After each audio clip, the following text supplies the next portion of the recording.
Boa tarde, galera. Como a gente tinha combinado ontem, hoje eu vou trazer algumas aulas para vocês de alguns tópicos bem importantes. A gente vai começar com o NOx, número de oxidação, que é uma matéria bem importante, porque ela aparece em algumas outras matérias.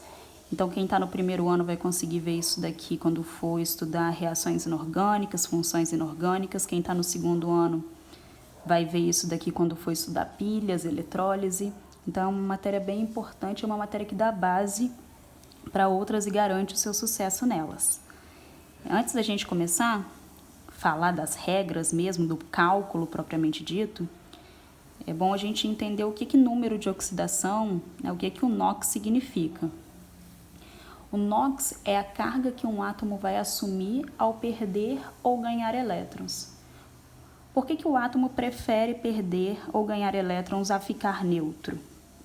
A partir do momento que ele perde ou ganha elétrons, ele consegue satisfazer a regra do octeto. A regra do octeto é aquela que diz que para ser estável um átomo precisa possuir 8 elétrons na camada de valência e ter uma configuração eletrônica igual a de um gás nobre, que já são estáveis e possuem 8 elétrons na camada de valência naturalmente.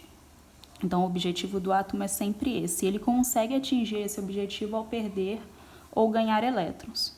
Um átomo, quando perde elétrons, vira um cátion, que é um íon positivo. E quando ele ganha elétrons, ele vira um ânion, que é um íon negativo. Essa quantidade positiva e negativa é o NOx. Okay? A gente vai ver aqui então algumas regras para fazer esses cálculos, são regras bem simples. Acho que ninguém vai ter grandes dificuldades. Vamos lá. A primeira regra diz pra gente que toda substância simples tem NOx igual a zero.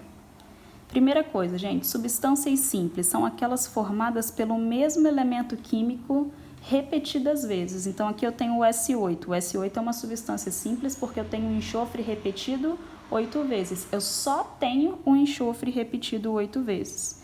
Todas essas são exemplos de substâncias simples. Então, todas essas têm NOx igual a zero. Identificou uma substância simples, automaticamente você já pode dizer que o NOx dela é igual a zero. A segunda regra é aquela que fala pra gente sobre íons simples. Como a gente já tinha falado, íons são aqueles compostos, aqueles elementos que anteriormente estavam neutros e ao perder e ganhar elétrons, eles se transformam no íon. Esses dois primeiros exemplos aqui, que são íons negativos, são chamados de ânions. Eles ficaram desse jeito, com essas cargas negativas, ao ganhar elétron. Esses dois exemplos são exemplos de cátions. São íons que possuem carga positiva e eles ficaram assim porque eles perderam elétron. Todo íon simples possui NOx igual à própria carga, então esse daqui é ainda mais fácil porque a resposta já está dada para você. O2-, qual é o NOx do oxigênio nesse caso? 2-. Do flúor menos, 1-. Do magnésio, 2+. Do sódio, mais 1. Então, o próprio valor de carga já dá para você a resposta. Então, toda substância simples, NOx igual a zero, e todo íon simples, NOx igual à própria carga. A nossa terceira regra, e talvez a regra mais importante, que a gente mais vai utilizar na hora de fazer os cálculos, é a regra das famílias. Ela diz que todos os elementos de uma mesma família possuem o mesmo NOx. Então, a gente consegue agrupar esses elementos e evita da gente ter que ficar decorando um por um. Isso se deve a todos os elementos de uma mesma família ter o mesmo número de elétrons na camada de valência. Por exemplo, a família 1, que é a família dos metais alcalinos. Todos eles possuem um elétron na camada de valência. Então, para eles é mais vantajoso perder um do que ganhar 7 elétrons para satisfazer a regra do octeto. Então, todos eles vão ter NOx mais 1. Por que mais 1? A gente não tinha dito que quando você perde elétrons, você se transforma num cátion, que é um íon positivo? Então, para todos os elementos dessa família, vai ser sódio mais, lítio mais, potássio mais e assim sucessivamente. Na família 2, que é a família dos metais alcalinos terrosos, todos eles possuem 2 elétrons na camada de valência. Para eles, então, é mais vantajoso perder 2 do que ganhar 6. Então, o NOx de todos eles vai ser mais 2. Cálcio 2+, magnésio 2+, bário 2+. Eu vou saltar direto da família 2 para a família 13. Eu estou pulando aqui o bloco D, aquele retângulo que fica no meio da tabela periódica, que é o que a gente chama de metal de transição. Os metais de transição são aqueles que possuem NOx variável. Então, é melhor a gente nem ficar perdendo tempo aqui agora, tentando achar a regra para eles, já que cada um funciona da mesma forma. Na família 13, eles têm 3 elétrons na camada de valência, então eles tendem a perder 3. Então, aqui eu vou ficar com um NOx 3+, um cátion trivalente, que é o caso do alumínio. A família 14, ela é o meio do caminho dessa história toda. Estar na família 14 significa que você possui 4 elétrons na camada de valência. É melhor perder 4 ou ganhar 4? Tanto faz. Isso fica a cargo de quem está acompanhando ele. Depende de cada situação, a gente vai ver um exemplo aqui embaixo. Então, o NOx dos elementos da família 14 pode ser tanto mais 4 ou menos 4, dependendo da situação. Se ele decidir perder 4, NOx 4+. Se ele decidir ganhar 4, NOx 4-. Quando a gente chega a partir da família 15, a coisa muda um pouco de figura, porque agora passa a ser mais interessante para esses elementos ganhar elétron. Na família 15, que já tem 5 elétrons na camada de valência, é mais vantajoso, muito mais vantajoso para eles ganhar 3 elétrons para chegar em 8 do que perder 5. Então, se eu quero ganhar elétrons, eu vou me transformar num ânion, num íon negativo. Se eu quero ganhar 3, então eu fico com 3 cargas negativas. A família 16 tem 6 elétrons na camada de valência. Para eles é mais vantajoso ganhar 2 para chegar em 8 do que perder 6. Então, o NOx deles é -2. Família 17, seguindo o mesmo raciocínio para terminar, eles possuem 7 elétrons na camada de valência. Para chegar em 8, é muito mais vantajoso ganhar 1 do que perder 7. Então, para eles, ganhando 1 elétron, ganhando uma carga negativa, já é o suficiente. Por isso, o NOx deles é -1. Parece um espelho isso aqui, Porque a gente vai de +1, +2, +3, mais ou menos 4, que é a metade do caminho, e depois a gente volta, -3, -2, -1. Dá para sistematizar bem isso na cabeça de vocês. Ainda falando sobre a regra 3.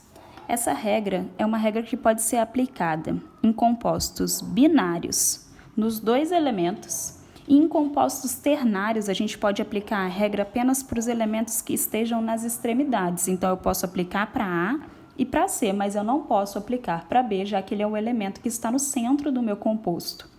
Ele fica, então, sendo a nossa incógnita. E como que a gente vai fazer para descobrir o seu valor?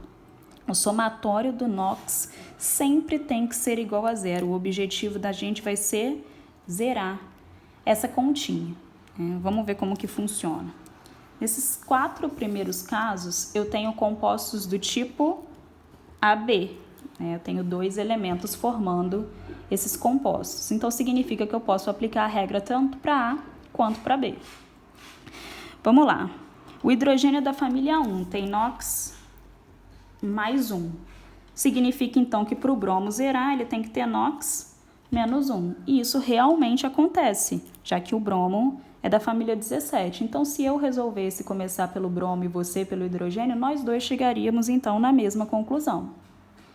O cálcio, por exemplo, o cálcio é da família 2, então ele tem NOx 2+. Para zerar, o oxigênio tem que ser 2-. E ele realmente tem que ser 2-, porque o oxigênio é o elemento da família 16. Nesse caso aqui, eu tenho o oxigênio acompanhando o carbono é da família 14. Como eu não tenho possibilidade de definir se ele é +4 ou -4, eu vou começar pelo oxigênio e vou ver o que ele precisa, como ele precisa se comportar nesse momento. O oxigênio é da 16. Um oxigênio vale -2. Como eu tenho 2 oxigênios, eu tenho um total de -4. Para zerar, o carbono tem que ser mais 4. Então, nesse momento, para ele é mais vantajoso ser mais 4. Mais vantajoso não, né? Ele é praticamente obrigado a ser mais 4, já que a gente precisa zerar essa continha. Percebam que embaixo eu coloquei os valores individuais e em cima eu coloquei os valores totais. Então, eu pensei, um oxigênio vale menos 2, já que eu tenho 2 oxigênios, eu tenho um total de 4 cargas negativas. A mesma coisa vai acontecer aqui. O cloro é da família 17, então ele vale menos 1. Um cloro vale menos 1. Como eu tenho 3 átomos de cloro, eu vou ter um total de menos 3. E o alumínio, para zerar, mais 3. E o alumínio realmente precisa ser mais 3. Nesses 4 últimos exemplos, a gente já tem composto do tipo ABC. Então, a gente vai aplicar a regra para A, para C e vai deixar B como incógnita. Para descobrir ele, a gente vai fazer zerar. Então, vamos lá. O hidrogênio é mais 1 vezes 2 vai dar mais 2. O oxigênio é menos 2 vezes 4 vai dar menos 8. Quanto tem que valer o enxofre para zerar essa continha de cima? Mais 6. Não consegui pensar, de cabeça faz. Mais 2 menos 8 dá menos 6. Qual número zera menos 6? Mais 6. Nesse, o hidrogênio vale mais 1. Como eu só tenho um hidrogênio, mais 1 mesmo. O oxigênio é menos 2 vezes 4, um total de menos 8. Quanto tem que ser o cloro para zerar a continha de cima? Mais 7. Nesse caso, o hidrogênio vale mais 1 vezes 2, vezes 4, mais 4. O oxigênio é menos 2 vezes 7, vai dar menos 14. Para zerar a continha de cima, o fósforo tem que valer mais 10. Como eu tenho 2 fósforos, cada um vai valer mais 5. Se vocês perceberem, eu joguei o número para cima multiplicando e quando eu tive que trazer o número para baixo, eu dividi. Quando a gente tem parênteses, o que a gente vai fazer aqui? Abrir o parêntese. Então, eu posso reescrever isso daqui como a L2, fazendo uma distributiva aqui para dentro, C3O9, e fazer o cálculo normalmente. O alumínio é mais 3, vezes 2 vai dar mais 6. O oxigênio é menos 2 vezes 9 vai dar menos 18. Para zerar, mais 12. Como eu tenho 3 carbonos, cada um vai valer mais 4.